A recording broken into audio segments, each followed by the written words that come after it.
Saudaraku yang dirahmati oleh Allah Subhanahu wa taala, ada beberapa tips agar kita bisa sukses di 10 hari ini. Yang pertama, saudaraku yang dirahmati oleh Allah Subhanahu wa taala, di hari-hari ini atau di jam-jam ini, sebelum kita memasuki 10 hari terakhir, perbanyaklah istighfar. Minta agar Allah Subhanahu wa taala menggugurkan dosa-dosa kita. Kenapa demikian? Karena yang membuat kita terjatuh di 10 hari terakhir, yang membuat kita gagal, yang membuat kita malas baca Al-Quran di hari-hari terakhir, yang membuat kita tidak semangat dalam melakukan tarawih atau qiyamul lail, salah satunya adalah dosa. Allah berfirman dalam surat Asy-Syura ayat 40, wa jazaa'u sayyi'atin sayyi'atun mithluha. Dan hukuman dari keburukan, keburukan yang semisalnya.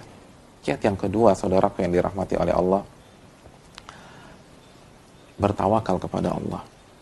Wa man yatawakkal 'alallahi fahuwa hasbuh. Barang siapa yang bertawakal kepada Allah, maka Allah akan cukupkan. Allah akan wujudkan keinginan kita. Ketika kita memasuki 10 hari terakhir ini, dengan mengharapkan pertolongan dari Allah, dengan bersandar pada kekuatan Allah Subhanahu wa taala, dan kita menginginkan mendapatkan husnul khatimah, mendapatkan Lailatul Qadar, maka Allah akan wujudkan hal tersebut. Kiat yang ketiga, saudaraku yang dirahmati oleh Allah Subhanahu wa taala, marilah kita memasuki 10 hari terakhir dengan husnudzon kepada Allah. Berbaik sangka kepada Allah. Bahwa Allah akan memberikan taufik kepada kita jika kita meminta. Allah akan membuat kita mendapatkan Lailatul Qadar dan sukses menutup Ramadan tahun ini dengan husnul khatimah jika kita benar-benar berusaha dan berdoa. Husnudzon kepada Allah. Allah berfirman dalam hadis yang dikeluarkan Al-Imam Tabrani, ana inna dhanni 'abdi bi. Aku tergantung prasangka hambaku terhadapku. Aku tergantung keyakinan hambaku terhadapku. In khairan fa khairun wa in syarran fa syarr. Kalau prasangka itu baik, maka hasilnya akan baik. Tapi kalau prasangka itu buruk, maka hasilnya pun akan buruk. Saudaraku yang dirahmati oleh Allah Subhanahu wa taala, kita akan memasuki puncak-puncaknya Ramadan. Kita akan memasuki klimaksnya Ramadan. Kita akan memasuki partai finalnya Ramadan.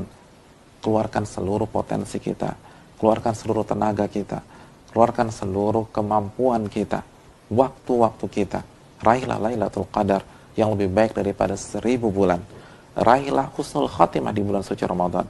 Ingat, kesalahan, kekurangan, kekhilafan, kemaksiatan yang kita lakukan selama 20 hari ini masih bisa berakhir manis, karena Nabi bersabda, innamal a'malu bil khawatim. Sesungguhnya amal ibadah tersebut tergantung hasil akhirnya. Begitu juga dengan amal ibadah kita di bulan suci Ramadan. Dan yang terakhir, ini adalah partai final. Dan kekalahan yang paling menyakitkan adalah kekalahan di partai final.